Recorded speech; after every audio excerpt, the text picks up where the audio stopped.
Bismillahirrahmanirrahim. Assalamualaikum warahmatullahi wabarakatuh. Waalaikumsalam warahmatullahi wabarakatuh. Alhamdulillahirrahmanirrahim. Wassalatu wassalamu ala asrofil anbiya'i wal mursalin wa ala alihi wa sahbihi ajma'in, amma ba'du. Yang saya hormati Ibu Kepala Sekolah SDN Pondok Bambu 11, Ibu Siti Patona SPD.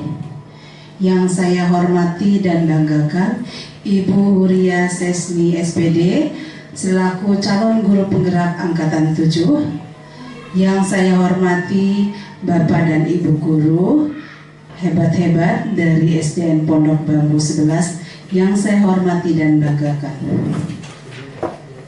Puji syukur kita panjatkan kehadirat Allah Subhanahu wa Ta'ala atas karunia dan limpahan rahmatnya serta berbagai kenikmatan yang telah kita dapatkan sampai saat ini. Nikmat waktu luang, nikmat kesehatan yang tidak pernah kita lambat diterima. Insya Allah kita selalu dalam perlindungan Allah Subhanahu wa Ta'ala. Amin amin ya rabbal alamin. Bapak dan Ibu guru hebat, hari ini rekan kita Ibu Huria Sesni akan menyampaikan diseminasi budaya positif yang merupakan tugas dari pendidikan calon guru penggerak angkatan 7 pada modul 1.4. Terima kasih saya sampaikan atas waktu yang disediakan oleh Bapak dan Ibu guru sampai akhir acara berakhir. Baik, untuk mempersingkat waktu, kita membaca basmalah. Semoga acara ini dapat berjalan dengan lancar dan memberikan hal positif untuk kita semua. Membaca basmalah bersama-sama. Bismillahirrahmanirrahim. Untuk selanjutnya saya sampaikan waktu kepada Ibu Kepala Sekolah untuk menyampaikan pesan dan kesan kepada kita semua, terutama kepada Ibu Huria Sesni selaku calon guru penggerak angkatan 7 dari SDN Pondok Bambu 11. Kepada Ibu Kepala Sekolah, saya persilahkan.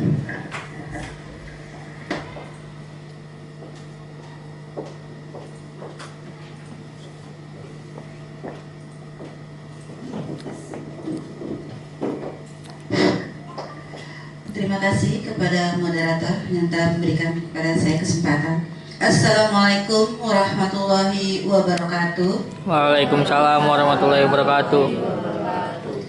Bismillahirrahmanirrahim. Alhamdulillahirabbil alamin. Wassalatu wassalamu ala asrofil anbiya'i mursalin wa ala alihi washabihi ajmain, amma ba'du.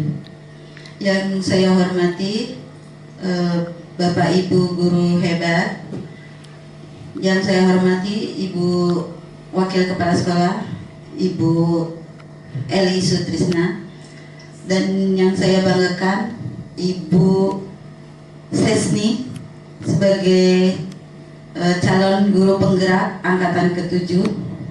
Puji syukur kehadirat ilahi Robi yang mana atas nikmatnya kita bisa berkumpul di tempat ini di SDN Pondok Bambu 11 dalam rangka diseminasi praktek baik calon guru penggerak angkatan ke-7 hari ini 17 Januari 2023 tentang budaya positif.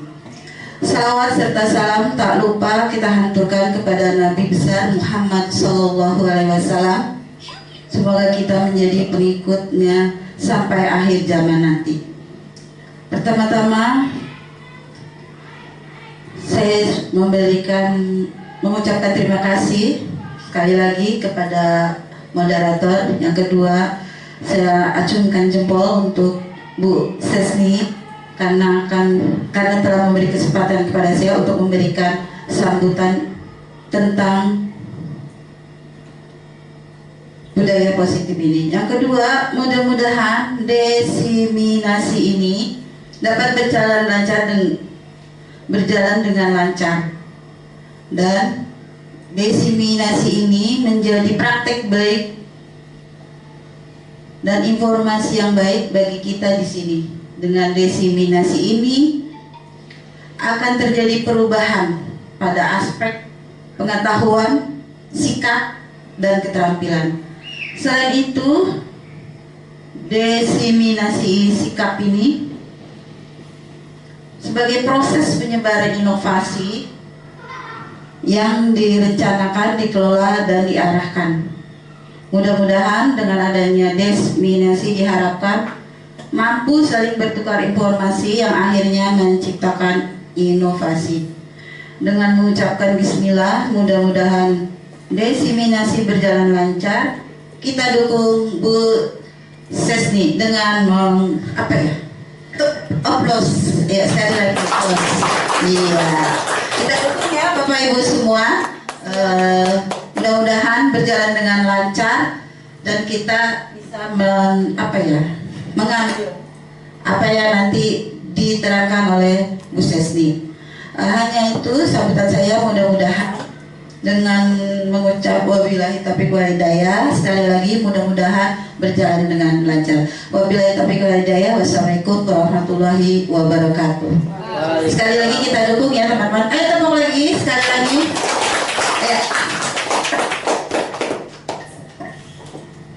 Ya, terima kasih atas sambutan yang disampaikan oleh Ibu Kepala Sekolah. Pesannya yaitu agar kita dapat bekerja sama mengimplementasikan apa yang akan nanti disampaikan oleh Ibu Huria Sesni kepada kita semua ya. Insya Allah nanti kita akan bersama-sama menjalankan sehingga menjadi budaya positif di SDN Pondok Bambu 11. Amin amin ya robbal alamin. Baiklah, dilanjutkan pada acara berikutnya yaitu acara inti diseminasi yang akan disampaikan oleh Ibu Huria Sesni selaku calon guru penggerak Angkatan 7. Kepada Ibu Huria saya persilahkan.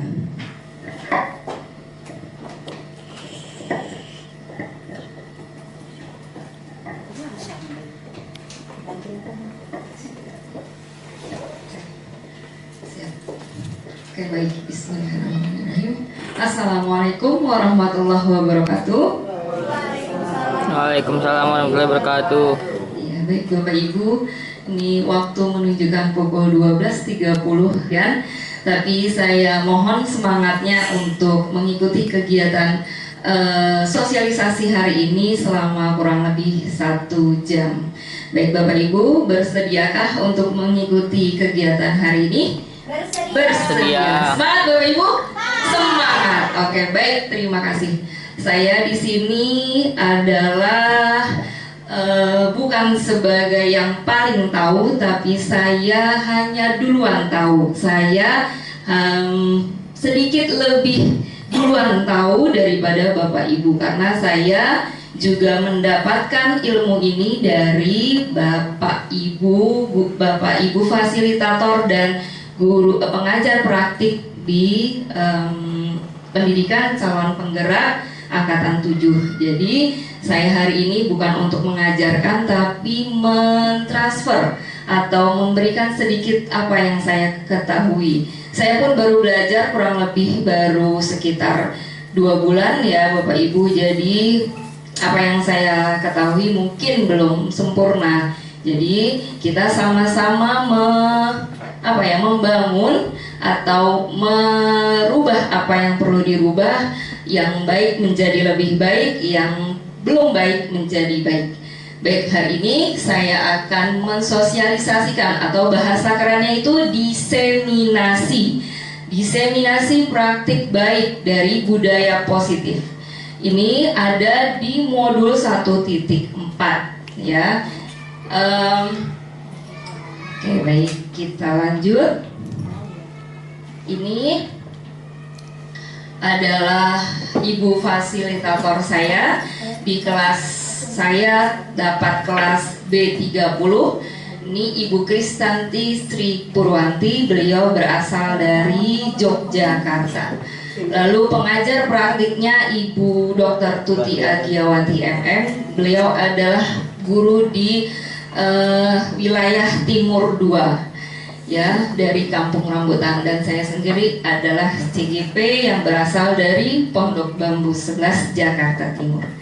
Baik, lanjut. Ini adalah slide yang ketiga yang saya buat. Saya di sini akan memaparkan sedikit tentang budaya positif. Saya menuliskan koneksi antar materi modul 1.4 budaya positif.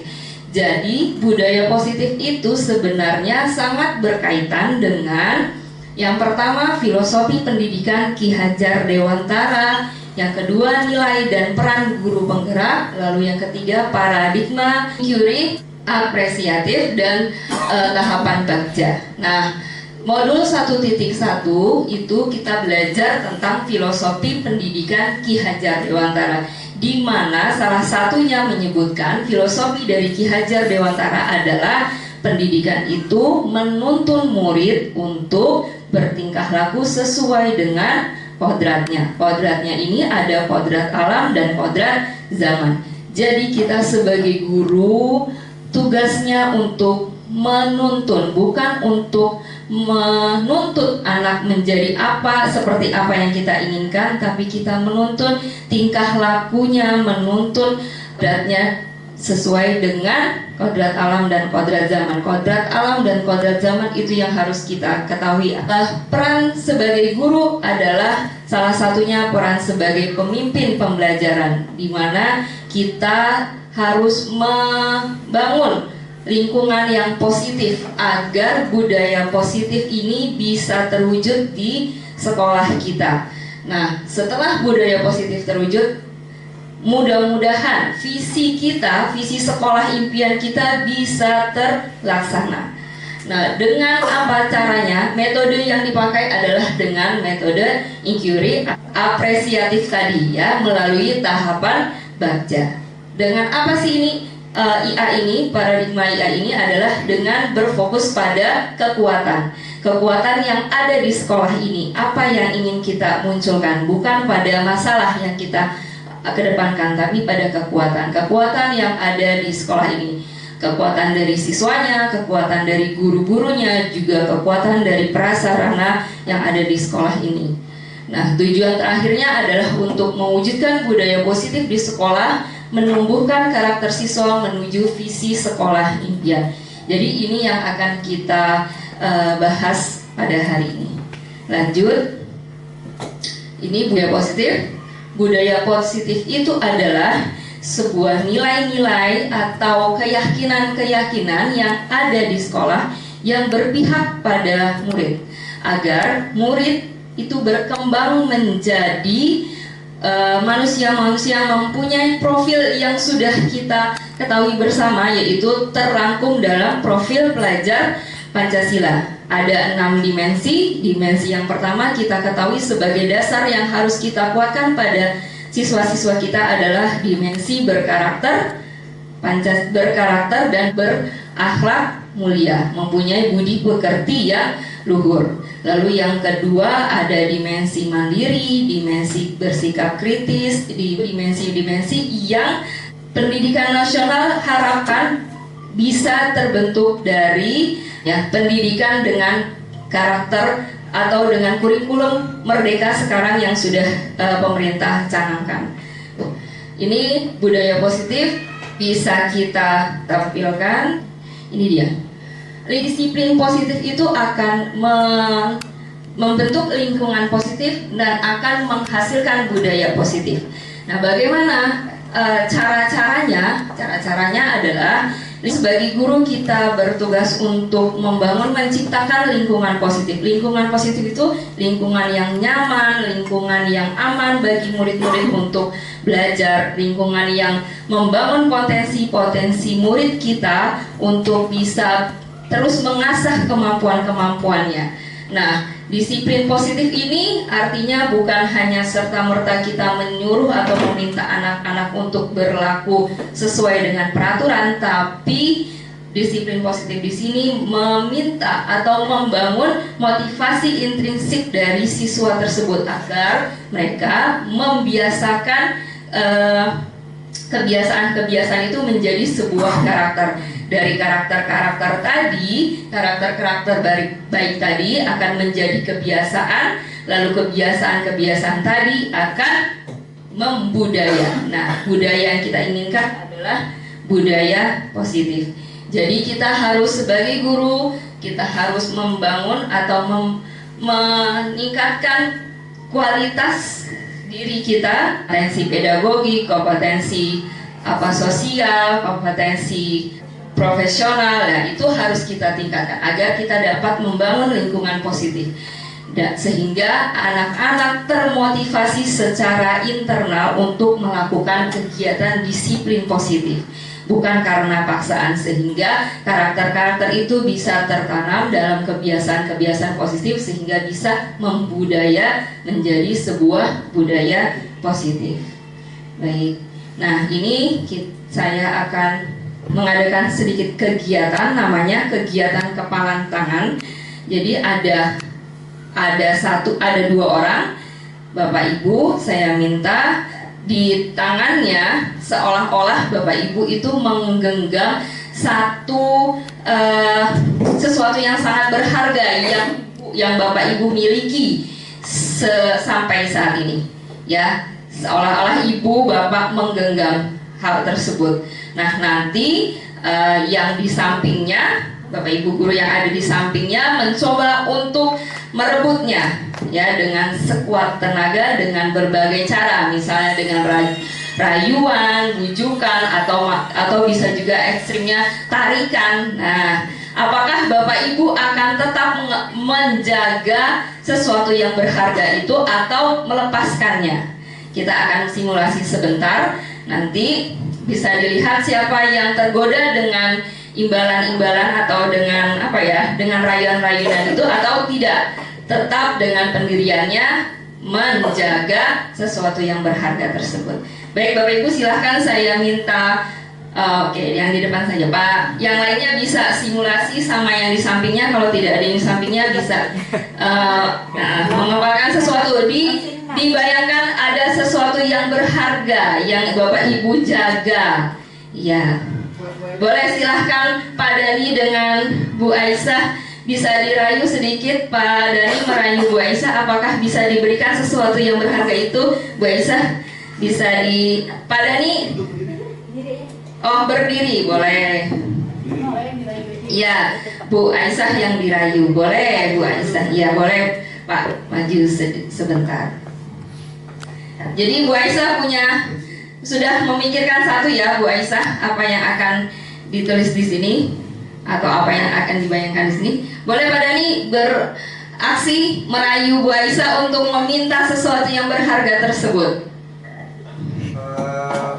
Bu Aisyah, tuh kayak tangannya ada semutnya deh,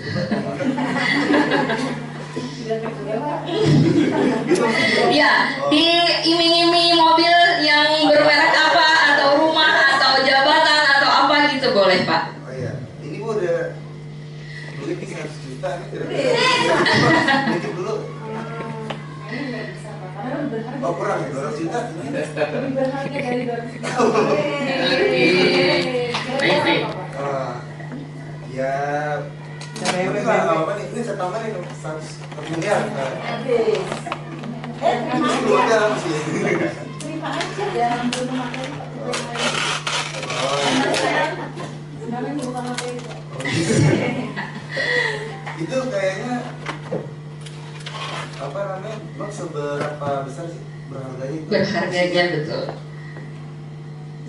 Yang berharga karena tidak bisa dibeli dengan materi. Oke, baik. Isinya boleh dilihat nggak? Emang Nggak bisa. coba lah. Kalau bisa saya kasih lihat, ibu udah berapa saya? Kan tidak sih menggoda. Oke, baik, terima kasih Bu Aisyah dan Pak Dani.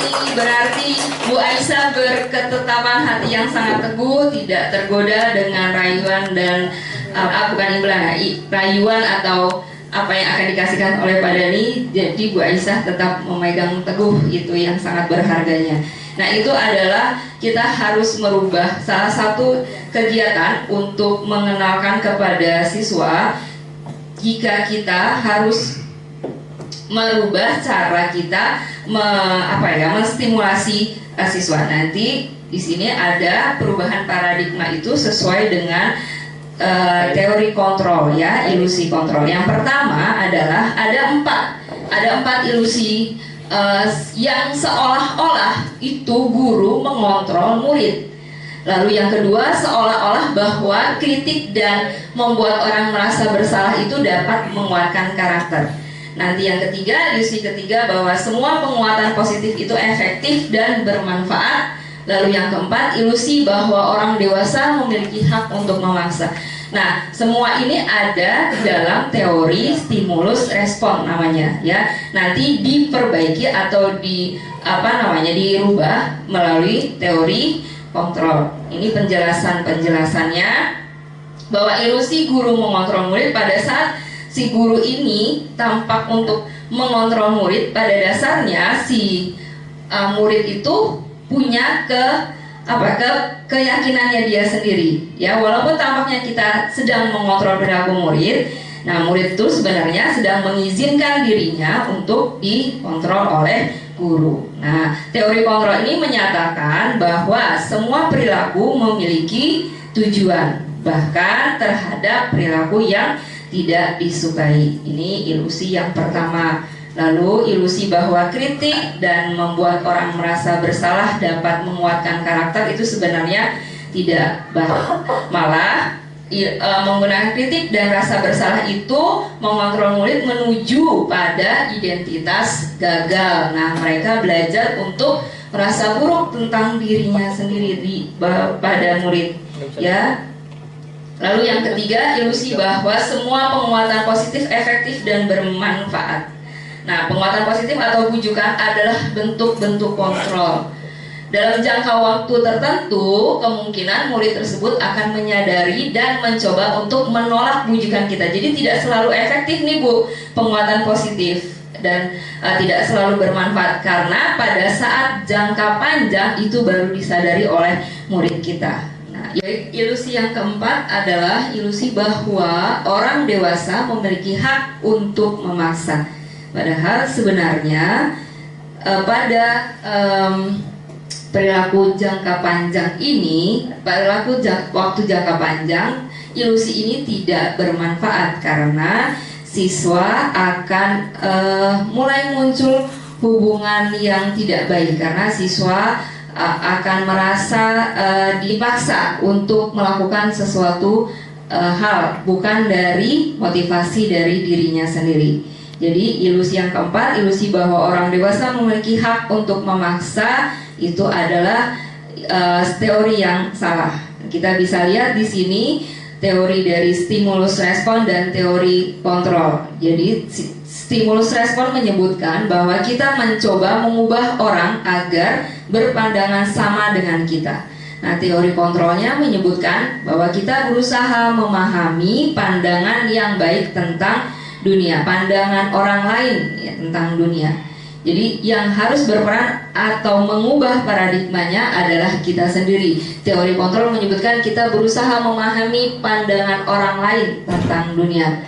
Yang kedua, teori stimulus respon adalah menyebutkan perilaku buruk dilihat sebagai suatu kesalahan. Teori kontrolnya menyebutkan semua perilaku memiliki tujuan. Tujuannya ini adalah tujuan yang diyakini oleh masing-masing siswa. Nah, stimulus respon yang ketiga, teorinya menyebutkan orang lain bisa mengontrol saya. Nah, teori kontrol oleh Stephen R. Covey ini menyebutkan hanya Anda yang bisa mengontrol diri Anda. Tadi bisa kita lihat dari kegiatan yang sudah dipraktekkan di depan, Bu Aisyah tidak tergoda untuk melepaskan genggaman tangannya, berarti Bu Aisyah lah yang bisa mengontrol dirinya untuk melepaskan atau tetap menggenggam genggaman tersebut, karena yang digenggam oleh Bu Aisyah itu adalah sesuatu yang sangat berharga. Mau dibayar atau mau diiming-imingi apapun tidak tergoda Bu Aisyahnya. Nah, itu teori kontrol menyebutkan betul hanya Anda yang bisa mengontrol diri Anda. Yang keempat, saya bisa mengontrol orang lain. Sebenarnya Anda tidak bisa mengontrol orang lain. Lalu stimulus respon yang kelima, teorinya pemaksaan ada pada saat bujukan gagal. Teori kontrolnya menyebutkan kolaborasi dan konsensus menciptakan pilihan-pilihan baru. Jadi nanti kita akan belajar kepada anak-anak memberikan pilihan-pilihan atau konsekuensi-konsekuensi yang harus mereka jalani dari sebuah kesalahan yang mereka perbuat, ya. Bukan memaksa anak-anak untuk menjalani apa yang kita inginkan sebagai guru. Stimulus respon yang kelima, yang terakhir, model berpikir menang kalah. Lalu teori kontrolnya adalah model berpikir menang-menang. Nah, ini kita pelajari. Di sini kita lihat disiplin positif yang sudah dilakukan di sekolah kita. Ada beberapa yang saya dokumentasikan, yang saya berdasarkan hasil dokumentasi dari Bapak Ibu. Di sini saya masukkan ada religiusnya, ada dimensi berkarakter, bergotong royong, jiwa kepemimpinannya, lalu kreatif, bernalar kritis, berteknologi, dan peduli lingkungan. Mungkin masih banyak ya Bapak Ibu disiplin positif yang sudah dilakukan oleh siswa-siswa kita, tapi keterbatasan tempat saya hanya memunculkan beberapa saja. Nah, ini alhamdulillah sedikit banyak, mudah-mudahan selanjutnya akan menjadi budaya positif. Jadi budaya positif ini bisa mereka tularkan lagi nanti di rumahnya, bukan hanya di lingkungan sekolah saja. Nah, ini definisi dari disiplin positif. Jadi disiplin positif ini adalah tujuannya untuk menumbuhkan kesadaran serta memberdayakan murid untuk melakukan sesuatu tanpa sogokan, ancaman maupun hukuman. Jadi intinya adalah berharap murid ini mempunyai motivasi intrinsik. Motivasi intrinsik itu adalah motivasi yang muncul dari dalam diri siswa tersebut, kesadaran dari dalam diri siswa tersebut, ya. Jadi sehingga mereka melakukan suatu kegiatan itu bukan tanpa paksaan, karena kesadaran mereka merasa perlu dan merasa harus melakukan itu karena meyakini nilai-nilai yang ada dalam kegiatan tersebut. Lalu ini disiplin positif akan menumbuhkan nilai-nilai kebajikan. Kita ketahui bersama nilai-nilai kebajikan adalah nilai-nilai atau sifat-sifat positif yang merupakan tujuan mulia yang ingin dicapai oleh setiap individu. Nah, nilai-nilai kebajikan universal ini bersifat universal, makanya namanya universal, karena tidak memandang suku apa atau agamanya apa, rasnya apa, kelompok dari mana. Jadi nilai-nilai ini bisa diterapkan oleh semua orang. Apa saja nilai-nilai ini? Nilai-nilai ini kalau kita sebagai pendidik berarti melihatnya nilai-nilai kebajikan adalah nilai-nilai yang ada dalam 6 dimensi profil Pancasila. Kita bisa lihat nilai-nilai kebajikan anak Indonesia, yaitu yang pertama adalah beriman bertakwa kepada Tuhan Yang Maha Esa. Kenapa harus kita jadikan yang pertama? Karena landasannya adalah agama memang harus kita kuatkan. Bagaimanapun agama harus mengakar dengan kuat ya, agar anak-anak mempunyai mental, mempunyai sikap, mempunyai perilaku yang sesuai dengan tuntunan ajaran agamanya masing-masing. Lalu ada dimensi mandiri, bergotong royong, berkebinekaan global, bernalar kritis, dan kreatif. Nah, masing-masing item ini mempunyai ada akhlak. Kalau misalnya beriman bertakwa kepada Tuhan Yang Maha Esa ini ada akhlak beragama, akhlak pribadinya, akhlak kepada manusia, kepada alam, dan kepada bernegara. Makanya pemerintah dalam standar pendidikan nasional pada pasal 12 menyebutkan bahwa tujuan dari pendidikan nasional kita adalah salah satunya ingin membentuk siswa-siswa kita mempunyai karakter-karakter yang ada di profil pelajar Pancasila, karena ini sudah merangkum semua dimensi, ya, sudah buat sedemikian rupa oleh para pengambil kebijakan. Jadi kita sebagai guru yang ada di satuan pendidikan mempunyai tugas yang mulia ini untuk membentuk siswa-siswa kita untuk menjadi siswa yang mempunyai karakter profil pelajar Pancasila. Baik, Bapak Ibu, itu tadi yang pertama. Yang kedua adalah teori motivasi, hukuman, penghargaan, dan restitusi. Apa saja yang kita dapat pahami dari yang kedua, poin kedua ini? Teori motivasi perilaku manusia. Nah, teori motivasi perilaku manusia ini dibagi menjadi motivasi eksternal dan motivasi internal atau tujuan disiplin positif. Kalau eksternal kita bisa lihat biasanya pada umumnya anak-anak yang baru mempunyai motivasi eksternal itu melakukan suatu kegiatan itu karena untuk menghindari ketidaknyamanan atau untuk menghindari hukuman. Jadi misalnya dia berpakaian rapi gitu, berpakaian lengkap ya karena takut untuk dihukum atau takut dimarahi gurunya, untuk menghindari dimarahi gurunya. Nah, itu motivasinya baru dari eksternal. Lalu ada dua lagi. Yang kedua, motivasi eksternal itu untuk mendapatkan imbalan dari orang lain atau institusi.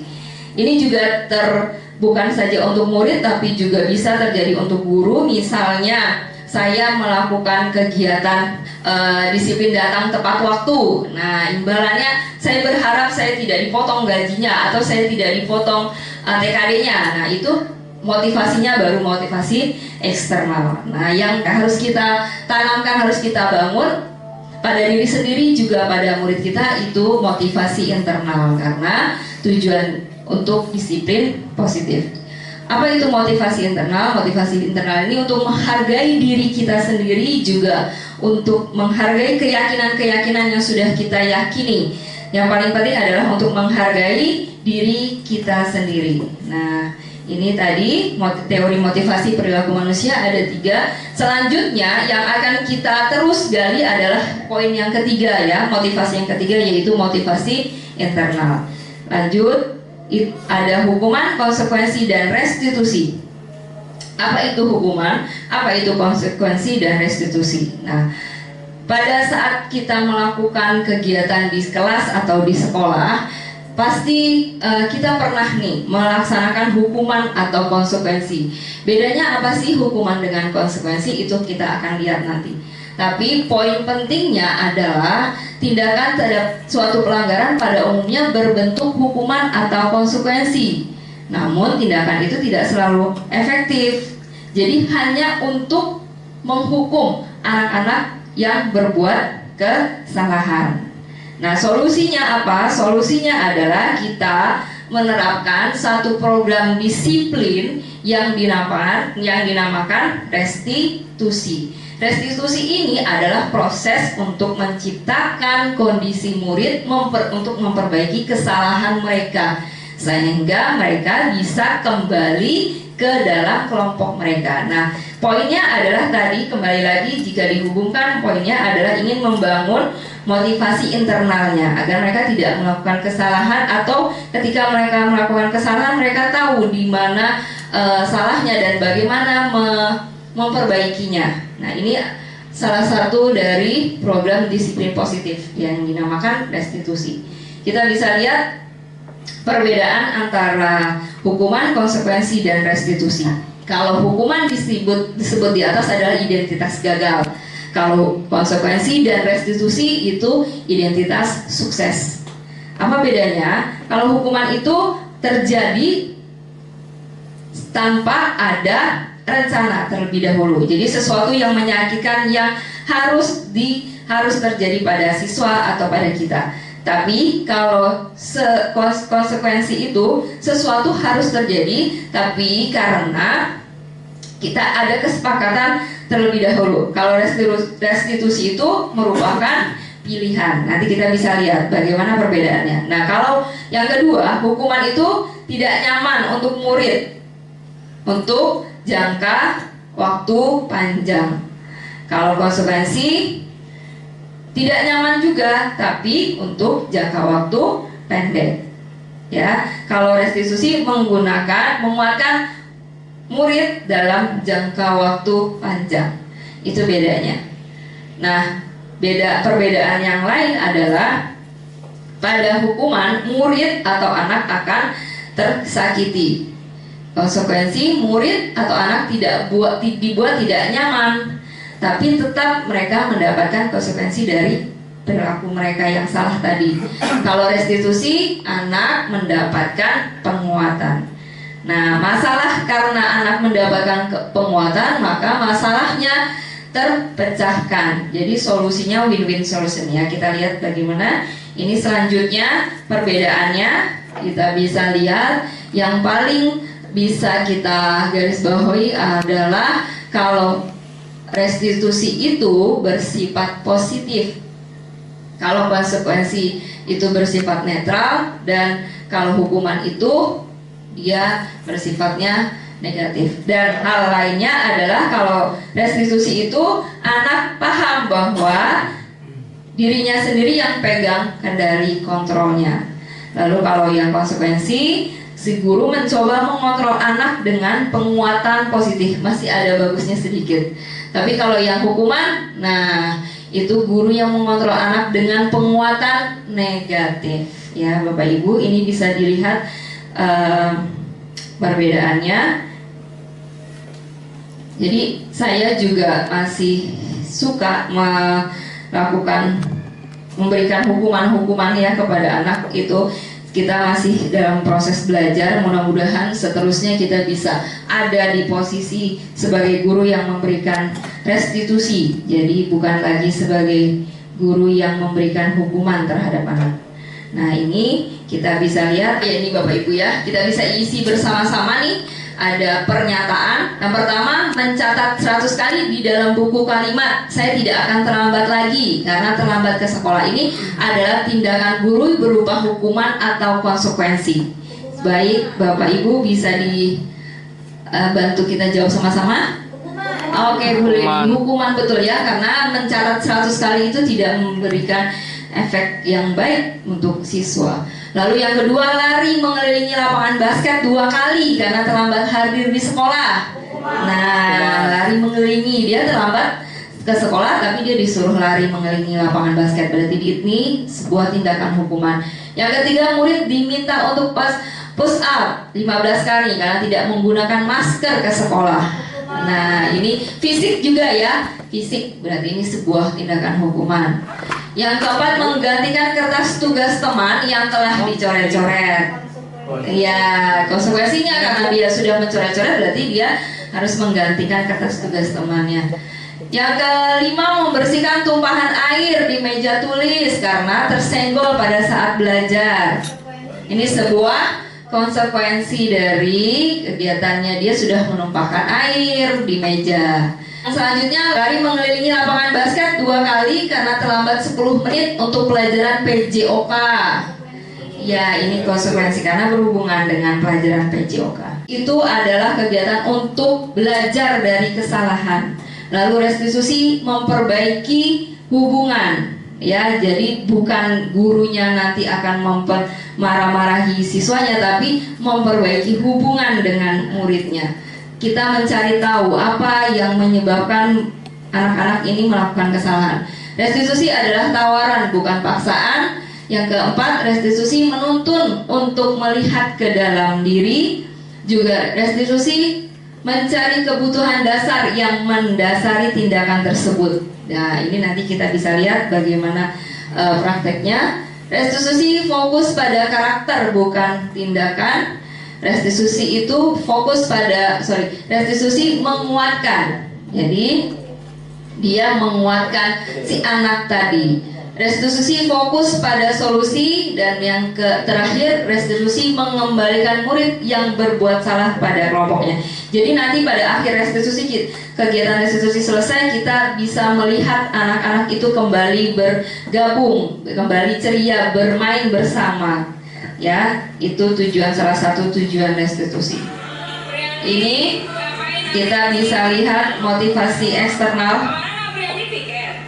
Kita lihat ini pada siswa yang bernama Afriandi. Afriandi ini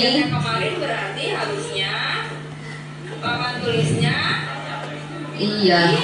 Pada saat saya mau mengajar pada pagi hari, papan tulisnya belum dihapus. Iya. Jadi saya perlu menyuruh dahulu anak-anak yang piket pada hari sebelumnya.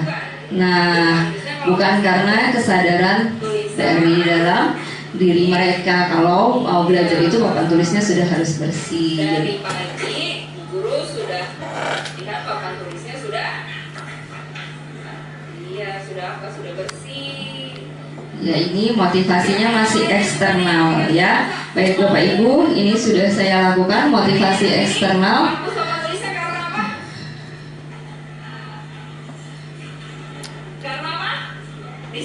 Disuruh ya, masih disuruh sama ibu gurunya. Jadi motivasinya masih motivasinya eksternal. Oke, ini motivasi internal. Ini sudah saya bisa lihat dari satu kegiatan di kelas. Ini pada saat anak-anak belajar, saya dapat melihat motivasi internal sudah mulai ada dalam diri anak. Ini pada Wildan, iya. Wildan sudah menyadari kalau ada sampah di sampingnya. Meskipun itu bukan sampahnya Wildan, dia berinisiatif untuk mengambil sampah dan membuangnya ke tempat sampah.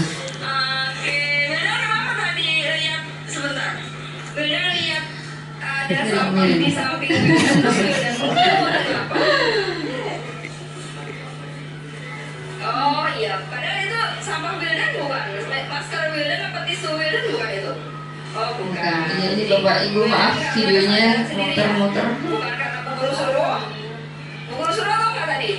Oh tidak. Ya, jadi ini si Wildan sudah mempunyai motivasi internal untuk membuang sampah pada tempatnya. Nah, ini pemberian hukuman ya, pemberian hukuman yang saya lakukan. Saya juga pernah melakukan untuk memberikan hukuman pada saat kasusnya. Ini kita bisa lihat yang sudah saya lakukan. Oh, ini pada Afriandi lagi. Iya, dia, iya. Kita bisa lihat ini Afriandi. Iya.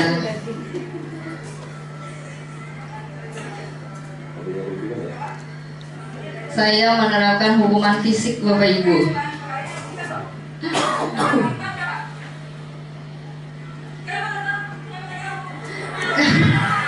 Dan ini posisinya ini, nah ini. Jadi pemberian hukuman ini bisa mempengaruhi mental anak ya. Mental anak secara psikologis juga bisa terpengaruh karena pemberian hukuman ini. Nah, selain fisiknya, selain dari dia menerima hukuman dari saya, juga dia menerima hukuman dari teman-temannya berupa tertawaan. Nah, oke, ini karena dia melakukan kesalahan. Nah, ya ini pemberian hukuman Bapak Ibu yang saya lakukan di kelas. Karena sudah berulang kali nih si Apriandi ini melakukan kesalahan yang sama. Jadi sebenarnya pemberian hukuman ini tidak efektif ya tadi. Nah ini ya, katanya 100 kali mau dia. Nah ini. Oke, kita lanjut. Ini disiplin untuk dalam bentuk konsekuensi. Si Aisyah menjatuhi botol minum, airnya tumpah. Nah, si Aisyah ini awalnya belum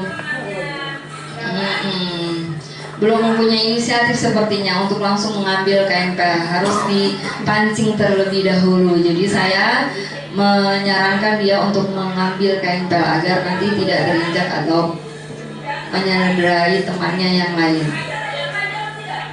Tidak sengaja katanya ya. Ini disiplin dalam bentuk konsekuensi karena dia sudah menumpahkan air minumnya, berarti dia harus membersihkan. Nah ini, oke, ini bentuk konsekuensinya. Lanjut, ini disiplin dalam bentuk restitusi.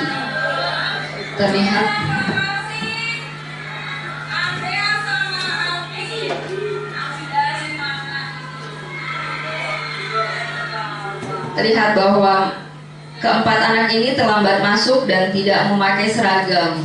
Teman-teman yang lain mengganti seragam batik.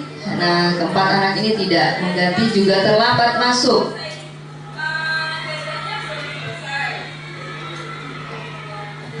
Restitusinya yang saya lakukan adalah meminta mereka untuk memikirkan.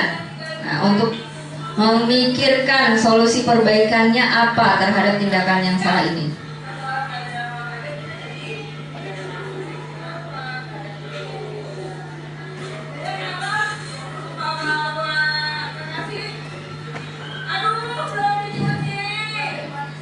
Dengan alasan, berbagai macam alasan.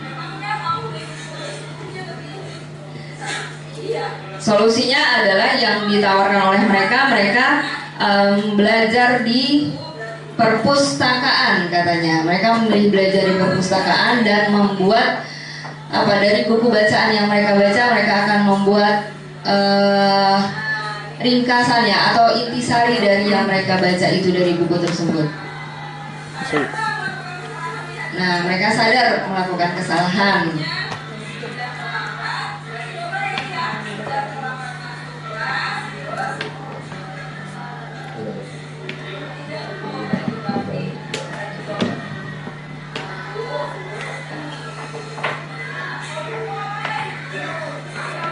Nah, ini ada sebuah penawaran ya. Jadi bukan guru maunya guru, tapi mereka solusinya, mau mengemukakan solusinya apa atas kesalahan mereka.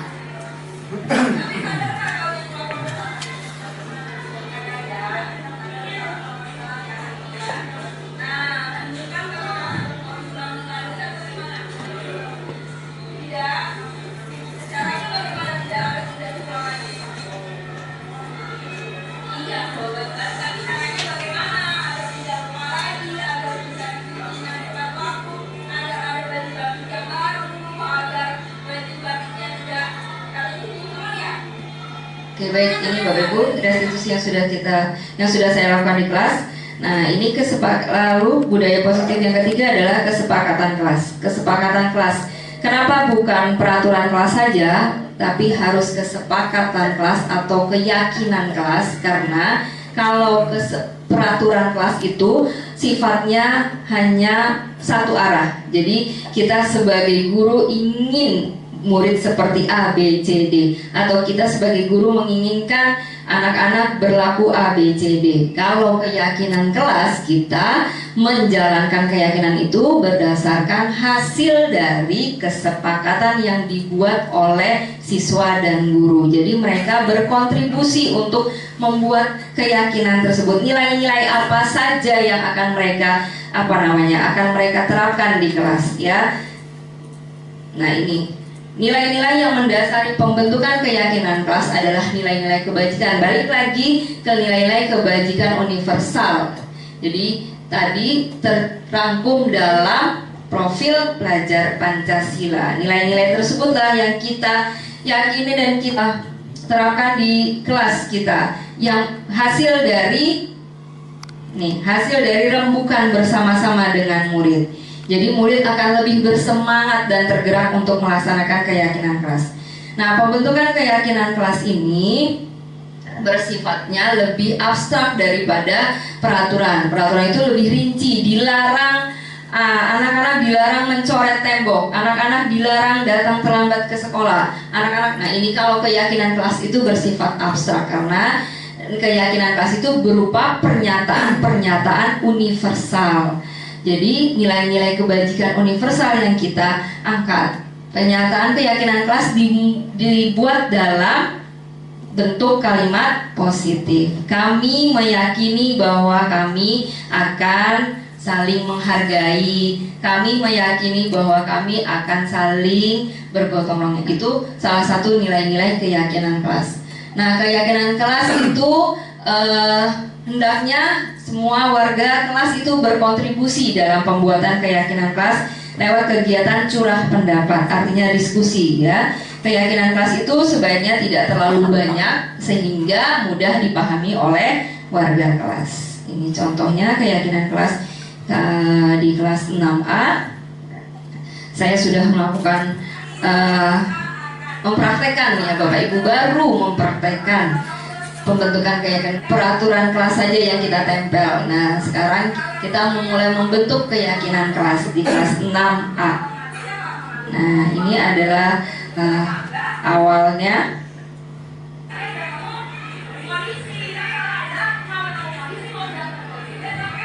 Oke. Anak-anak kita kita ajari bahwa ketika mereka meyakini satu nilai-nilai yang baik, yang positif, maka akan tertanam di dalam diri atau di dalam kegiatan sehari-harinya. Jadi bukan hanya di sekelas atau di sekolah, tapi juga bisa dilakukan di rumah. Misalnya nilai-nilai apa saja nih? Nilai-nilai yang saling menghormati, nilai-nilai saling menghargai, terus dia bisa aktif dalam pembelajaran. Nah ini nilai-nilainya sudah kita sepakati bersama di kelas. Saya mengelompokkan nilai-nilai tersebut menjadi beberapa kelompok dari hasil curah pendapat anak-anak di kelas ya. Terus saya kelompokkan menjadi beberapa keyakinan yang sudah ditempel. Lalu kita ini sebentar. Setelah kita sepakati, terakhir adalah kita menandatangani kesepakatan atau keyakinan kelas. Ada 7 kesepakatan atau keyakinan kelas yang kami buat. Ya, ada 7 poin. Nanti kita bisa lihat bersama. Ya, ini dia.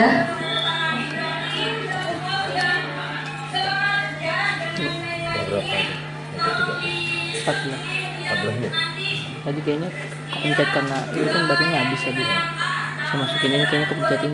Ini dia keyakinan kelas belum dibuat dengan yang kedua. Dengan lebih bagus, baru tulisan tangan. Jadi ini keyakinan kelas dari 6A yang sudah disepakati oleh anak-anak. Ada 7 poin. Yang pertama saling menghargai dan menghormati, disiplin, tertib. Lalu yang ketiga hadir tepat waktu. Yang keempat menyatakan tolong, maaf dan terima kasih. Yang kelima aktif dalam pembelajaran. Yang keenam menjaga kebersihan kelas. Lalu yang ketujuh adalah bertanggung jawab. Baik Bapak Ibu,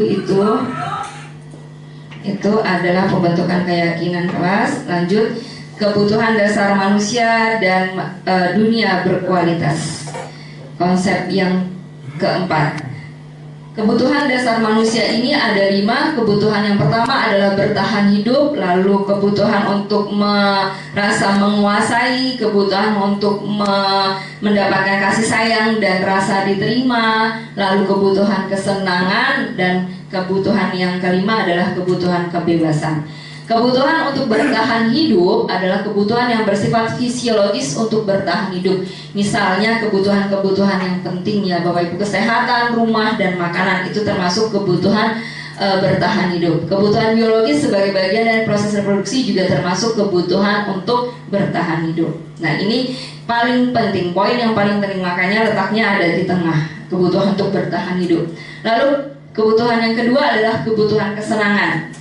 Kebutuhan untuk merasa senang. Nah, kesenangan ini adalah kebutuhan untuk mencari kesenangan, untuk bermain, untuk tertawa. Nah, makanya anak-anak yang tidak terpenuhi kebutuhan kesenangannya, biasanya mereka akan mengganggu temannya karena mereka butuh kesenangan, butuh untuk bermain, butuh untuk tertawa. Mungkin di rumahnya mereka tidak terpenuhi kebutuhan kesenangannya. Lalu yang ketiga, kebutuhan penguasaan atau kebutuhan pengakuan atas kemampuan. Nah, biasanya anak-anak yang kurang kebutuhan penguasaannya itu tidak terpenuhi, dia butuh untuk kita selalu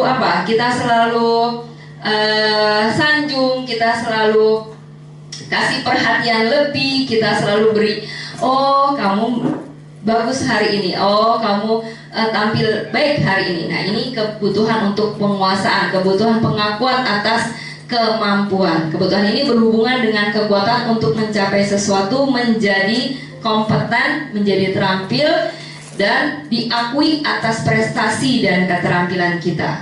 Ya, ini didengarkan dan merasa memiliki rasa harga diri.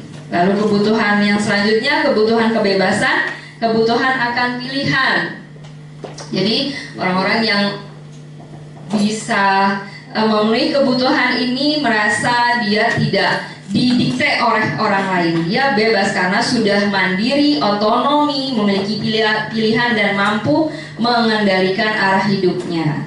Lalu kebutuhan kasih sayang dan rasa diterima. Ini kebutuhan untuk diterima. Orang-orang atau murid yang sudah terpenuhi kebutuhan kasih sayangnya, biasanya dia lebih perhatian terhadap temannya, lebih sensitif atau lebih bisa melihat ketika temannya lagi ada masalah. Nah, ini ciri-ciri dari siswa atau pribadi yang kebutuhan kasih sayangnya sudah terpenuhi. Nah, Glasser menyatakan bahwa kapasitas untuk berubah ada di dalam diri kita. Jika kita dapat mengidentifikasi kebutuhan apa yang mendorong perilaku kita, maka perubahan perilaku positif dapat dimulai dengan mencari solusi untuk memenuhi kebutuhan tertentu tersebut dengan cara yang positif. Jadi anak-anak mungkin ada yang suka mencari perhatian kita dengan cara dia ribut, dengan cara dia berantem dengan temannya. Itu salah satu sinyal bahwa ada satu kebutuhan yang belum terpenuhi dari anak tersebut. Kita sebagai guru hendaknya bisa melihat sejauh mana apakah kebutuhan kasih sayang belum terpenuhi, atau kebutuhan kebebasannya belum terpenuhi, atau kebutuhan penguasaannya belum terpenuhi. Jadi kita bisa mencari solusi yang baik, mencari solusi yang terbaik untuk anak-anak didik kita. Lanjut, dunia berkualitas. Dunia berkualitas adalah tempat khusus dalam pikiran kita untuk menyimpan gambaran representasi dari semua yang kita inginkan. Jadi yang paling berkualitas.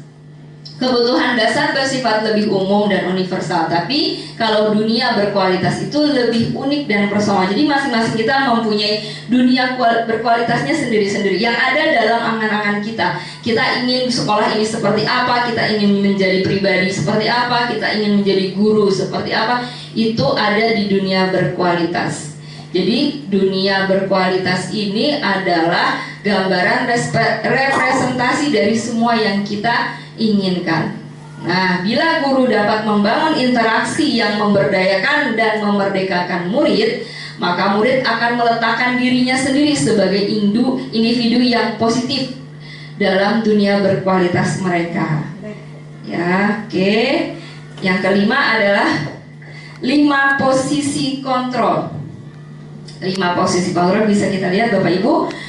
Di sini ada posisi penghukum, posisi pembuat orang merasa bersalah, posisi teman, posisi guru sebagai pemantau, dan posisi guru sebagai manajer. Manajer. Oke. Nah, kalau sebagai penghukum itu dia ada di posisi pertama Bapak Ibu. Tadi yang saya lakukan kepada Apriani itu adalah posisi penghukum. Nah, guru biasanya akan menghardik atau menunjuk-nunjuk siswa tersebut, menyakiti dan menyindir.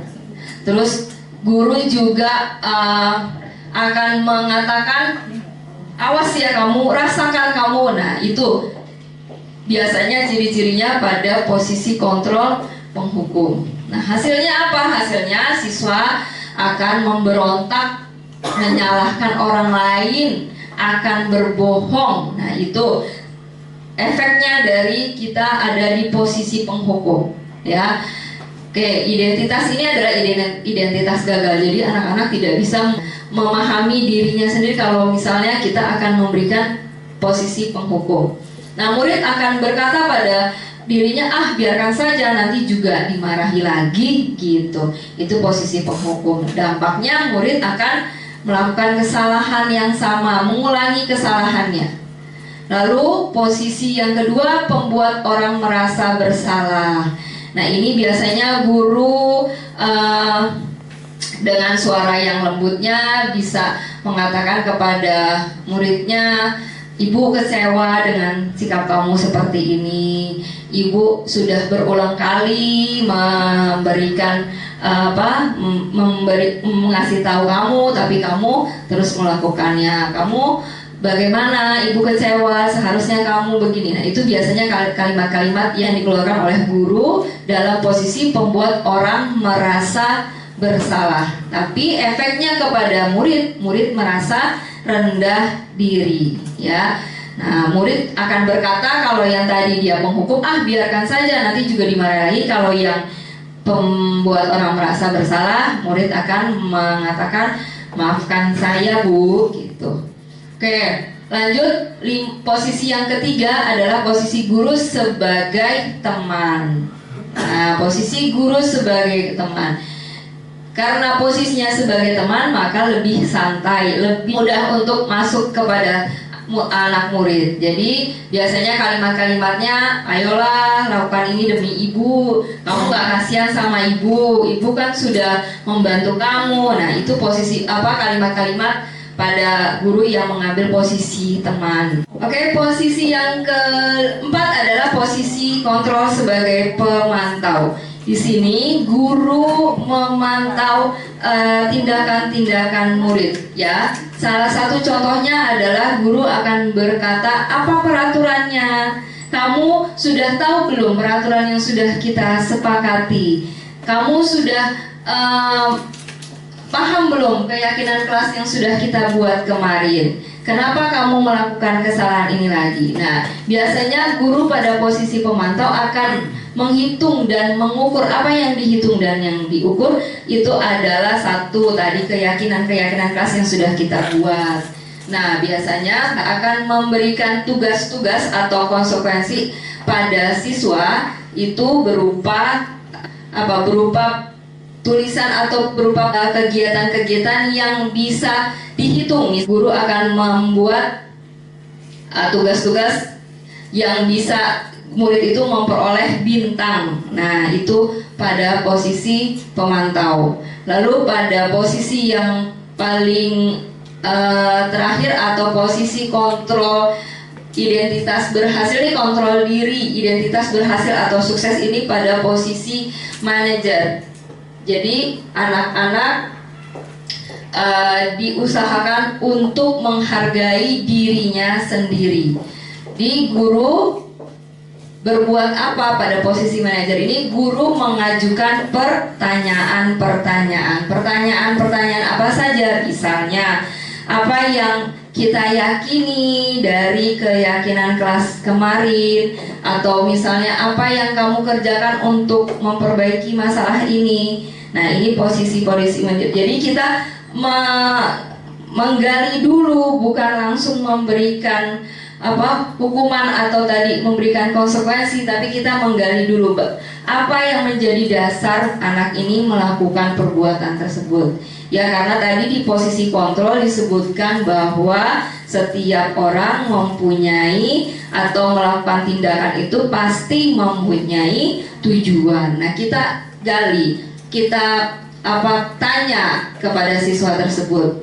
Nah, di sini bisa kita lihat bahwa hasilnya adalah dengan posisi manajer yang diperankan oleh guru dapat menguatkan pribadi siswa. Siswa jadi bisa mengevaluasi dan memperbaiki dirinya, menemukan solusinya bersama dengan guru.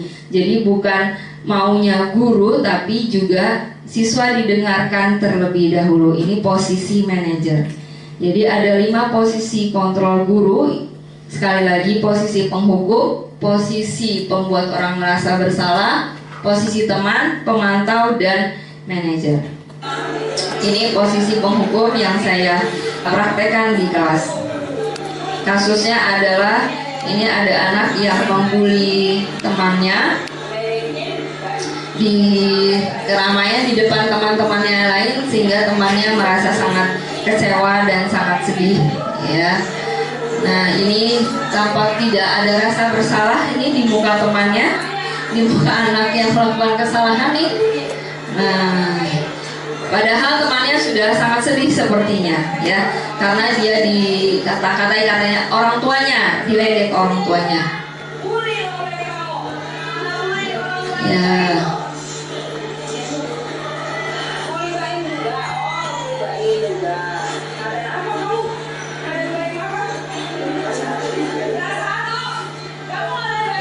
Oh iya, kata fisiknya, ini membuli fisiknya juga ya.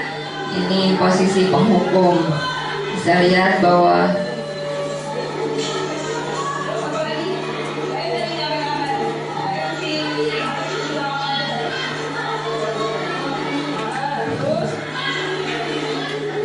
diledekin di depan teman-teman yang lain.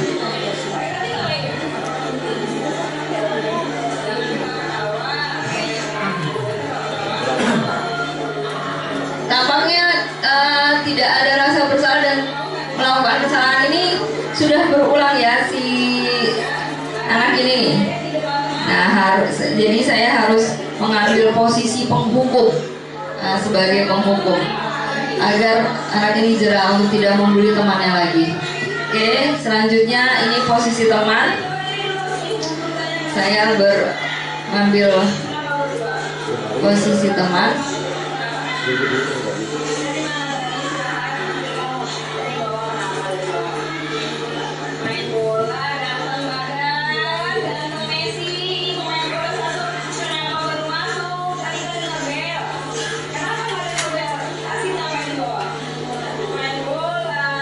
Ya, ini posisi teman.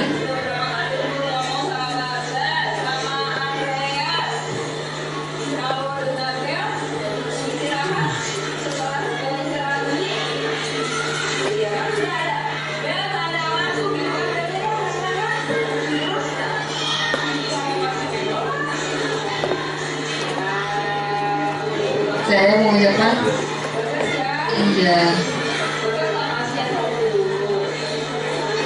mengambil posisi teman untuk kasus ini. Lalu ini posisi merasa bersalah dan posisi manajer kita.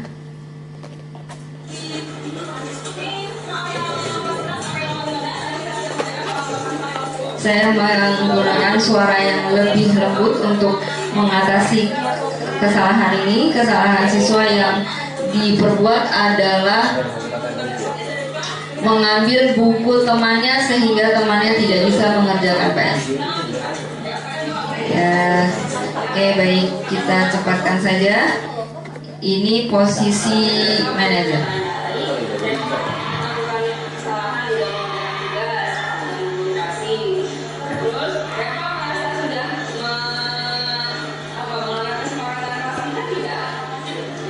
Ya, ini posisi manajer.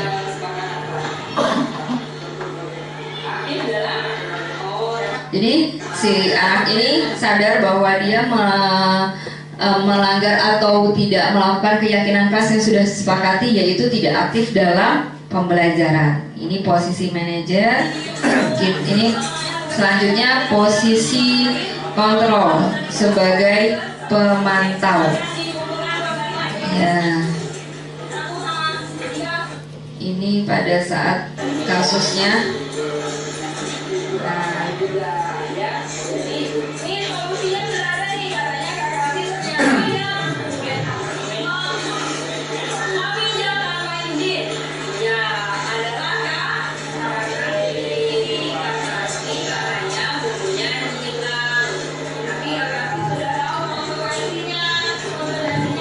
Oke, posisi kontrol pemantau. Nah, yang terakhir adalah konsep segitiga restitusi. Tadi sudah kita bahas sedikit konsep segitiga restitusi. Kita bisa lihat segitiganya yang bagian bawah adalah poin untuk menstabilkan identitas. Ini adalah hal yang harus kita lakukan pertama kepada siswa ketika siswa melakukan kesalahan, ya, menstabilkan dulu identitasnya. Lalu nanti kita akan melakukan validasi tindakan yang salah, ya. Validasi tindakan yang salah itu kita bisa mengajukan pertanyaan, kenapa mereka melakukan hal itu? Pasti ada alasannya. Nah, lalu yang ketiga terakhir adalah menyatakan keyakinan. Keyakinan kelas apa yang telah kita sepakati dan mereka ingin menjadi orang seperti apa. Ini kita lihat 3 sisi segitiga restitusi.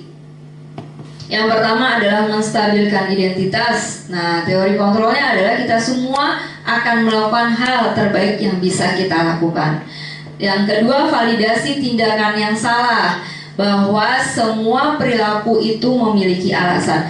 Nah, yang pertama tadi menstabilkan identitas itu kita memberikan penguatan kepada siswa bahwa setiap orang atau setiap bu guru juga pernah melakukan kesalahan, temanmu juga pernah melakukan kesalahan. Jadi jangan menjadi minder atau tidak percaya diri karena kamu melakukan kesalahan tersebut. Kita sama-sama cari solusinya. Nah, itu biasanya ada di menstabilkan identitas. Lalu yang kedua adalah validasi tindakan yang salah, bahwa semua perilaku itu memiliki alasan. Kita menanyakan kepada siswa apa sih yang menjadi alasan anak ini melakukan tindakan tersebut. Nah, baru setelah 2 tahapan ini selesai dilaksanakan, kita baru menanyakan keyakinan.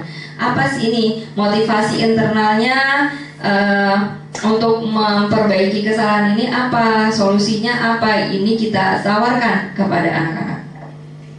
Nah, ini pertanyaan-pertanyaan yang biasanya kita katakan ketika kita ada di posisi menstabilkan identitas. Nah, yang pertama, tidak ada manusia yang sempurna.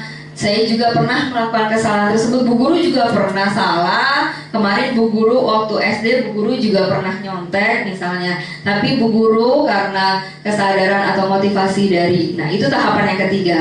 Lalu ada juga pertanyaan, berbuat salah itu tidak apa-apa. Bukan berarti membenarkan kesalahan, tapi kita mencari alasannya, mencari kenapa si anak ini melakukan kesalahan, ya.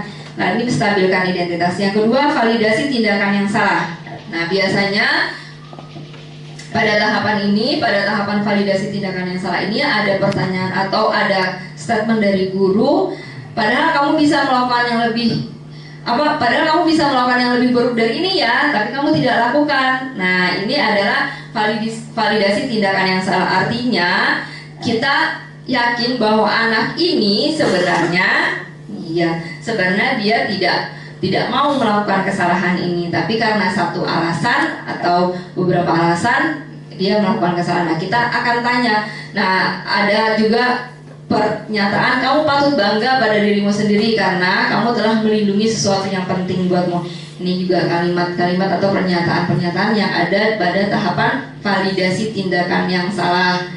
Lalu setelah kita melakukan validasi tindakan yang salah, kita menanyakan keyakinan. Kita baru bertanya kepada siswa setelah mereka paham tadi mereka melakukan kesalahan apa, alasannya apa, baru kita tanyakan apa nilai-nilai umum yang telah kita sepakati kemarin di kelas. Lalu kamu ingin jadi pribadi yang seperti apa gitu. Kita menanyakan ini pada tahap terakhir ketika si anak siap, sudah paham bahwa dia sadar melakukan kesalahan, terus sadar bagaimana harusnya untuk memperbaikinya, baru kita menanyakan keyakinan kepada anak pada tahap yang ketiga. Nah, ini adalah contoh kegiatan segitiga restitusi yang sudah saya lakukan di kelas. Baik, kita saksikan sebentar. Ini pada tahap pertama, menstabilkan identitas. Ini Umay, kasusnya adalah dia menyontek pada saat ulangan, gitu.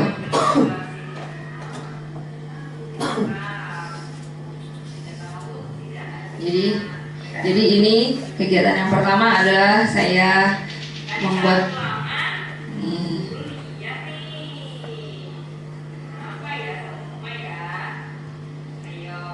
dia menyadari, si anak ini menyadari bahwa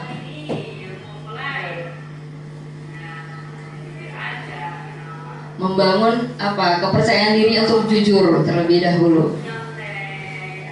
Oke, tahapan yang kedua adalah tahapannya setelah kita menanyakan keyakinan kelas itu yang ketiga.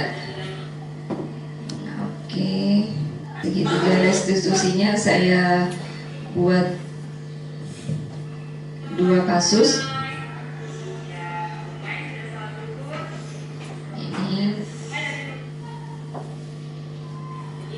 Ini validasi tindakan yang salah.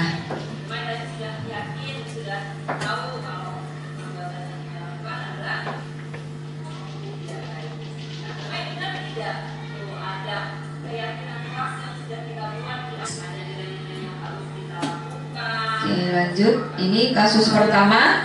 Lalu kasus yang kedua pada kasusnya Hafid. Nah, ini dia. Kesalahannya adalah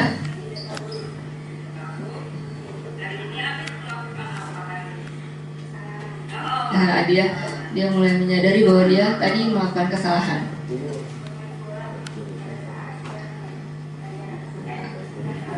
Ya, anak ini bermain bola pada saat bel masuk sudah terdengar, jadi masuk kelasnya terlambat. Ya, ini saya melakukan menstabilkan identitas terlebih dahulu, lalu validasi tindakan yang salah, dan terakhir adalah menanyakan keyakinan. Pada akhirnya si anak merasa sadar bahwa apa yang dilakukan salah dan berjanji untuk tidak melakukan hal tersebut lagi, gitu.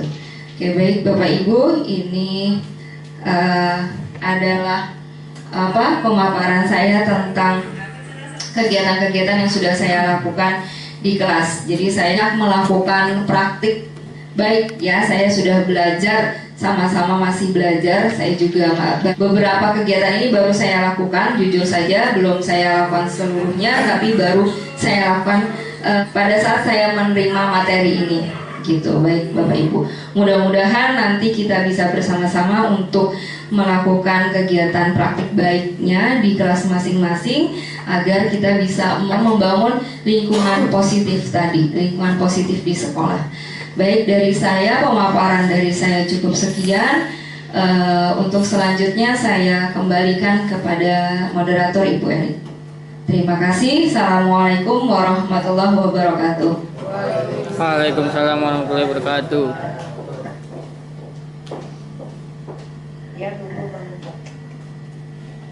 Alhamdulillahirrahmanirrahim. Pemaparan yang disampaikan oleh Ibu Huria Sesni telah selesai. Luar biasa banget, memberikan pengetahuan yang sebelumnya belum pernah kita dapatkan. Betul nggak Bapak Ibu? Betul ya. Kita beri aplaus untuk Ibu Huria Sesni. Semoga apa yang disampaikan oleh Ibu Sesni dapat kita implementasikan di sekolah kita tercinta, ya. Insya Allah, ya Bapak Ibu semua. Amin. Ya, kita ingin menciptakan suasana yang aman, nyaman, sehingga anak-anak betah belajar di sekolah kita dan membuat budaya positif bagi sekolah kita. Insya Allah, ya. Kita ada sesi pertanyaan. Barangkali ada dari Bapak dan Ibu yang ingin bertanya mengenai apa yang tadi disampaikan oleh Ibu Ria. Mangga silakan, ada yang mau bertanya? Ada Ibu Lintang dan Ibu Lady. Baik, saya ke Ibu Lintang dulu, ya.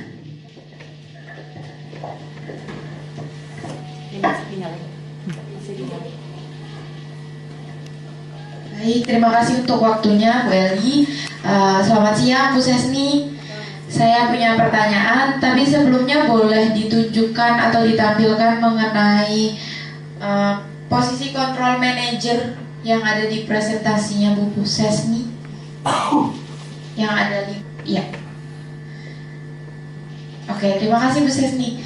Jadi itu kan kita tadi sudah dijelaskan begitu ya, ada penghukum, pembuat orang merasa bersalah, sebagai teman, sebagai pemantau, dan sebagai manajer. Pertanyaan saya adalah, apakah boleh dalam praktiknya ketika di sekolah penerapan disiplin sehari-hari di kelas itu guru tidak selalu berada di posisi kontrol manajer begitu. Jadi tidak selalu di posisi yang mengajukan pertanyaan-pertanyaan atau dia akhirnya mengevaluasi, tetapi dia terkadang menjadi seorang teman, terkadang dia juga jadi penghukum. Apakah itu boleh? Segitu saja pertanyaan saya. Terima kasih.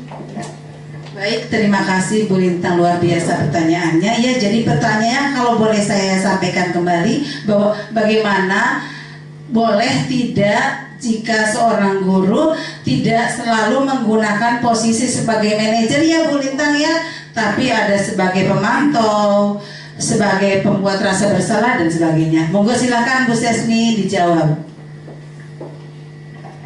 Oke, baik Bu Lintang, terima kasih pertanyaannya.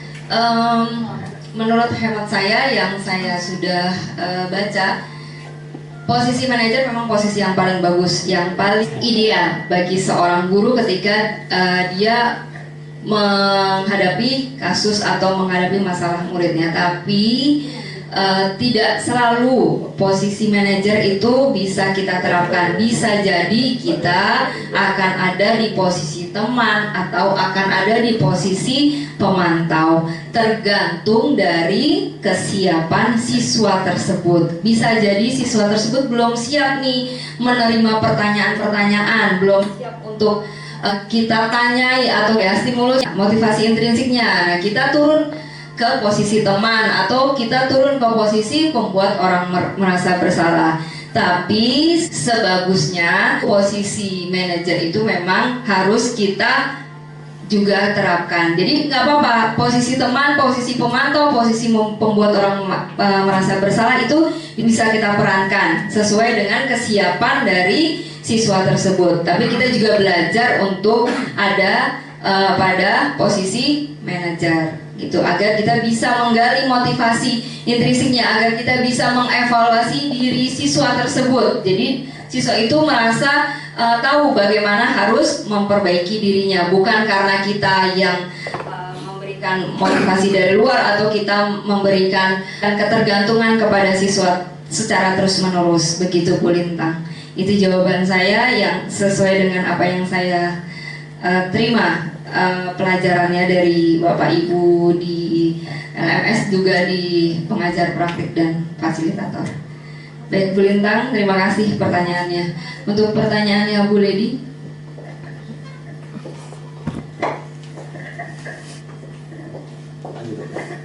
Terima kasih Bu Sesni atas kesempatannya. Saya mau bertanya mengenai keyakinan kelas.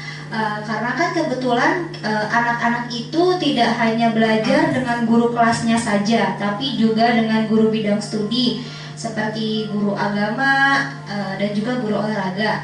Nah, apakah bisa guru bidang studi membuat keyakinan kelas dan juga anak-anak meyakininya, atau anak murid itu hanya boleh meyakini keyakinan kelas yang dibuat oleh guru kelasnya saja? Mungkin itu. Terima kasih. Baik, terima kasih atas pertanyaan yang disampaikan oleh Bu Lady. Kalau boleh saya simpulkan, pertanyaannya adalah di kelas itu kan tidak hanya wali kelas saja, ada guru bidang studi, ada PJOK, ada agama. Apakah guru bidang studi itu untuk melihat keyakinan kelas boleh mengikuti yang ada di kelas atau membuat sendiri? Begitu ya Bu Lady? Atau membuat sendiri keyakinan kelasnya sesuai dengan keinginan dari anak-anak dan kesepakatan dengan gurunya masing-masing. Begitu mungkin pertanyaannya. Silakan Bu Sesni. Terima kasih Bu Lady pertanyaannya. Saya coba jawab. Jadi masing-masing guru itu biasanya mempunyai stylenya masing-masing ya. Jadi misalnya mungkin kalau di kita nih guru kelas mencakup beberapa pelajaran. Ada guru bidangnya, guru agama, guru PJOK, dan guru SBK ya. Nah, tapi masing-masing guru itu akan ketika dia akan membuat keyakinan kelas apakah diperkenankan atau tidak gitu. Menurut hemat saya boleh dipersilahkan untuk masing-masing guru membuat keyakinan kelasnya dengan caranya masing-masing dan dengan kesepakatannya masing-masing. Mungkin ada poin-poin yang akan difokuskan oleh guru tersebut. Misalnya pada guru agama, dia akan memfokuskannya, dia lebih menekankan bersikap jujur atau bersikap dia terhadap guru seperti apa. Nah, begitu kalau guru PJOK, guru PJOK akan menekankan pada kegiatannya secara fisiknya, misalnya tidak boleh membuli teman di kelas atau tidak boleh mencela. Nah, seperti itu. Jadi pada dasarnya setiap guru boleh membuat keyakinan kelasnya masing-masing, tapi pada akhirnya pun yang akan dibahas atau yang akan diyakini, akan dibuat kesepakatan kelasnya itu adalah nilai-nilai tadi, nilai-nilai kebajikan universal tadi. Jadi nilai-nilai yang umum, nilai-nilai yang bisa dipahami oleh semua lapisan, tidak tergantung dari suku, agama, rasnya. Jadi nilai-nilai universal tadi yang termaksud, yang tercantum, yang terangkum di dalam profil pelajar Pancasila tadi, ada 6 dimensi. Jadi pada akhirnya pun kita akan ke sana, kita akan ke nilai-nilai tersebut, kita akan meyakini nilai-nilai tersebut untuk kita terapkan di kelas juga di sekolah. Begitu Bu Ledi, menurut hemat saya jawaban dari pertanyaan Ibu Ledi. Ya, sama-sama Ibu Ledi. Baik, terima kasih untuk Bu Ledi dan Bu Linta yang telah memberikan pertanyaan yang luar biasa dan membuka kembali cakrawala kita tentang keyakinan kelas ya, dan juga posisi kita sebagai seorang pendidik di dalam kelas kita dalam menghadapi sebuah masalah. Baik, kalau gitu karena waktu jua yang memisahkan kita akhiri perjumpaan kita pada siang hari ini. Insya Allah apa yang disampaikan oleh Ibu Huria Sesni mengenai diseminasi budaya positif di SDN Pondok Bambu 11 sangat bermanfaat dan luar biasa. Tepuk tangan kembali untuk Ibu Huria Sesni. Baik, mengakhiri perjumpaan kita siang hari ini, kita membaca hamdalah. Semoga apa yang kita dapatkan siang hari ini bermanfaat untuk kita, anak didik kita, dan seluruh warga negara di Republik Indonesia tercinta ini. Amin. Amin. Amin. Amin. Baiklah, kita tutup dengan membaca hamdalah. Alhamdulillahirobbilalamin. Saya sebagai moderator mohon maaf atas segala kekurangan, baik kata-kata maupun tingkah laku saya. Saya akhiri, wabillahi taufiq wal hidayah. Wassalamualaikum warahmatullahi wabarakatuh. Waalaikumsalam warahmatullahi wabarakatuh.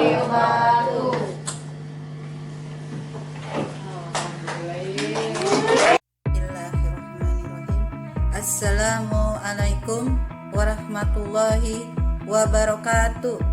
Saya Siti Fatona sebagai kepala sekolah tempat di mana Bu Sesni mengajar. Saya bangga dengan Bapak Ibu guru SDN Pondok Bambu 11 yang mempunyai kinerja dan etos kerja yang tinggi. Khususnya saya bangga pada Bu Sesni yang masuk menjadi calon guru penggerak. Bergerak, tergerak, menggerakkan. Diseminasi atau pengibasan yang dipaparkan Bu Sesni merupakan aksi nyata dalam program guru penggerak. Mudah-mudahan pengibasan ini bersifat permanen, tak seperti magnet, apabila ditinggalkan permanetannya akan hilang.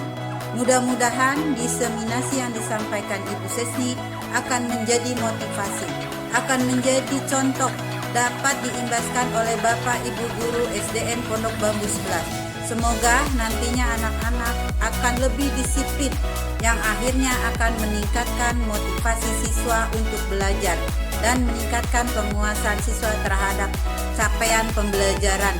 Akhirnya dapat meningkatkan prestasi siswa. Demikian yang dapat saya sampaikan. Saya akhiri.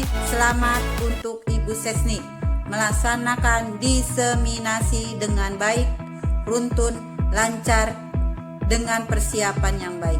Wabillahi taufiq wal hidayah. Wassalamualaikum warahmatullahi wabarakatuh. Assalamualaikum warahmatullahi wabarakatuh. Saya Bu Aisyah, rekan sejawat dari Bu Huria Sesni di SDN Pondok Bambu 11. Menurut saya dari apa yang telah disampaikan oleh Bu Sesni mengenai budaya positif sudah sangat baik diterapkan di sekolah kami, terutama mengenai disiplin positif. Sebenarnya di sekolah kami telah banyak siswa yang telah menjalankan perilaku disiplin, tapi mereka menjalankannya karena dorongan ekstrinsik seperti ingin mendapatkan pujian atau menghindar dari hukuman, bukan dari kesadaran diri mereka sendiri. Kami mendapatkan ilmu yang sangat bermanfaat. Kami sebagai guru yang mengetahui bagaimana cara menempatkan diri kami. Apakah kami berperan menjadi pemantau, ataukah kami berperan sebagai pemberi hukuman, ataupun kami berperan sebagai manajer. Kemudian kami juga mengetahui bagaimana cara menanamkan perilaku disiplin intrinsik dalam diri siswa, sehingga siswa dapat melaksanakan budaya positif karena kesadaran mereka sendiri. Sekali lagi selamat kepada Bu Sesni, semoga kita dapat berkolaborasi bersama untuk menciptakan lingkungan yang positif. Setelah membuat keyakinan kelas, kami jadi saling menghargai dan menghormati, serta menjadi lebih bertanggung jawab dan juga terbentuk kebiasaan antar teman. Sekian, terima kasih. Assalamualaikum warahmatullahi wabarakatuh. Assalamualaikum warahmatullahi wabarakatuh. Saya Sabita Purunisa dari kelas 6A. Hari ini saya bersama Bu Sesni dan teman-teman sudah membuat keyakinan kelas yang sudah disepakati bersama. Rasa saya bahagia dan saya harap semoga dengan adanya kesepakatan ini bisa membangun lingkungan dan karakter yang positif di kelas kami. Terima kasih. Wassalamualaikum warahmatullahi wabarakatuh. Saya Katrina Duri dari kelas 6A. Saya dan teman-teman sudah membuat keyakinan kelas. Ini merupakan pengalaman baru bagi saya. Semoga saya bisa melakukan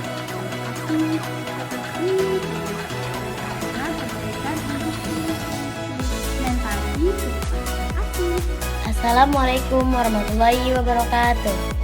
Saya Umay, saya di sini ingin mentestimonikan tentang perasaan saya setelah melakukan praktik segitiga restitusi.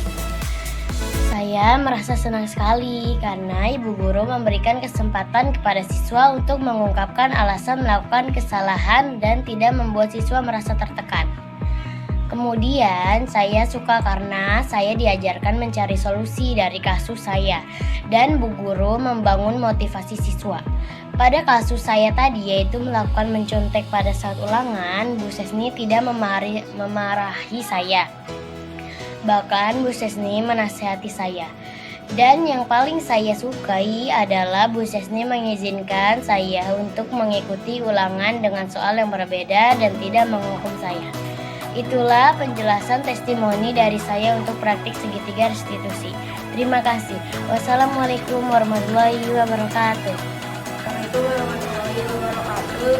Saya Habib Prasantara ketika Ibu Sesni melakukan praktek segitiga restitusi. Saya merasa senang sekali melakukan praktek segitiga restitusi karena ibu guru memberikan kesempatan kepada siswa untuk mengungkapkan alasan melakukan kesalahan dan tidak membuat siswa merasa tertekan. Kemudian saya diajarkan mencari solusi dari kasus saya tadi dan ibu guru membangun motivasi siswa. Pada kasus saya tadi, saya melakukan tindakan tidak disiplin. Saya terlambat masuk kelas karena asyik bermain bola. Ibu Sesni tidak memarahi saya, bahkan Ibu Sesni menasehati saya untuk tidak mengulangi hal tersebut. Dan yang paling saya sukai adalah Bu Sesni mengizinkan saya untuk tetap mengikuti pelajaran dan tidak menghukum saya. Sekian, terima kasih. Assalamualaikum warahmatullahi wabarakatuh.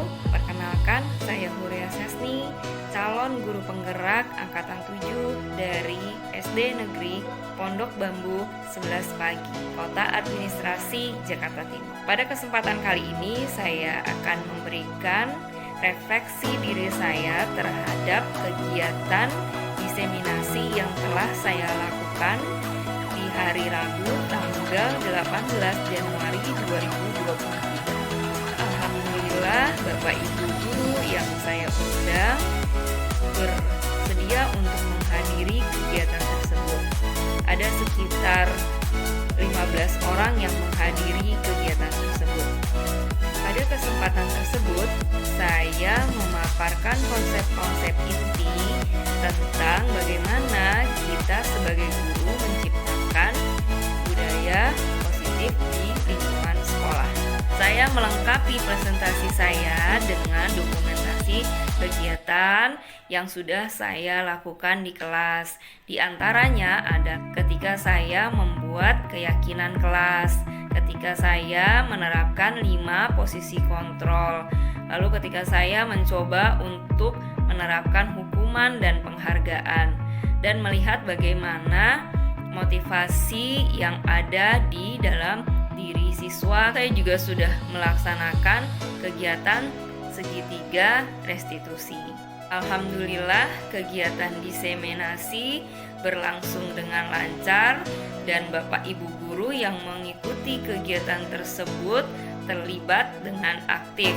Mereka juga mengikuti beberapa kegiatan, diantaranya seperti kegiatan kepalan tangan, lalu menjawab apakah kasus ini termasuk hukuman, konsekuensi. Saya berharap setelah kegiatan pengimbasan ini ada dampak positif yang bisa kami terapkan kepada siswa-siswi kami di kelas maupun juga kepada Bapak Ibu guru di lingkungan sekolah. Karena budaya positif ini bisa terlaksana karena adanya kolaborasi antara semua pihak, bukan hanya kerja satu orang guru atau beberapa orang guru saja.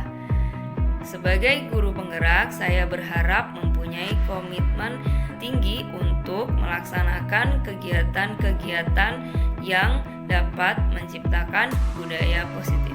Pembelajaran yang saya dapatkan ketika saya menerapkan beberapa konsep baik tersebut di kelas adalah saya jadi mengetahui bagaimana seharusnya guru memposisikan dirinya terhadap masalah yang dihadapi siswa. Guru seharusnya tidak boleh langsung menjudge atau menilai siswa itu salah atau betul sebelum guru tersebut mendengarkan alasan dari siswa tersebut melakukan kegiatan yang salah tadi.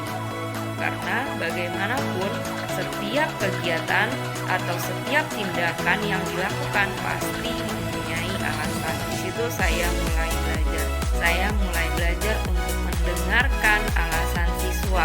Saya mulai belajar untuk menanyakan keyakinan yang dimiliki oleh siswa terlebih dahulu. Saya jadi menyadari siswa yang berperilaku atau menunjukkan tindakan yang salah itu menandakan bahwa ada kebutuhan dasar dari diri mereka yang tidak terpenuhi. Di situ saya belajar untuk memvalidasi tindakan yang salah dari siswa saya. Setelah itu, saya menanyakan keyakinan apa yang sudah dilanggar oleh siswa tersebut.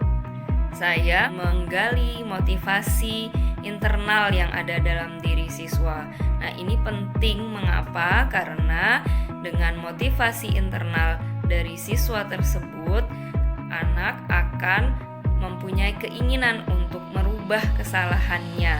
Anak akan berusaha untuk tidak melakukan kesalahan yang sama. Jadi, ketika anak sudah siap untuk kita tanyai tentang tindakan mereka yang salah, alasannya apa, baru kita ajak untuk mencari solusi yang terbaik. Jadi solusinya kita dapat dari pendapat mereka, bukan dari inisiatif semata dari gurunya. Guru tidak boleh memaksakan keinginan pribadinya untuk dilaksanakan oleh siswa. Jadi dalam menyelesaikan masalah harus didengar apa pendapat siswa, sehingga siswa mempunyai motivasi intrinsik, sehingga siswa tahu apa yang harus dia lakukan untuk memperbaiki kesalahannya dan selanjutnya tidak mengulangi kesalahannya. Budaya positif itu dimulai dari hal yang sederhana. budaya positif dilakukan secara terus-menerus dan kontinu, dan dilakukan secara bersama-sama, berkolaborasi antar semua pihak yang ada di sekolah, sehingga visi misi sekolah impian bisa terwujud. Semoga apa yang sudah saya lakukan merupakan sebuah awal yang baik untuk melakukan perubahan baik di sekolah maupun di lingkungan kelas saya. Perubahan menuju terwujudnya lingkungan budaya positif. Semoga beberapa tahun ke depan kami bisa melihat karakter-karakter kuat dari murid-murid kami. Kami bisa melihat mereka mempunyai integritas yang sangat tinggi, mempunyai kecakapan baik secara intelektual dan kecakapan secara tingkah laku. Kami berharap murid-murid nanti bisa mempengaruhi positif kepada teman-temannya baik di lingkungan sekolah maupun lingkungan pergaulan di rumah maupun lingkungan pergaulan di masyarakat secara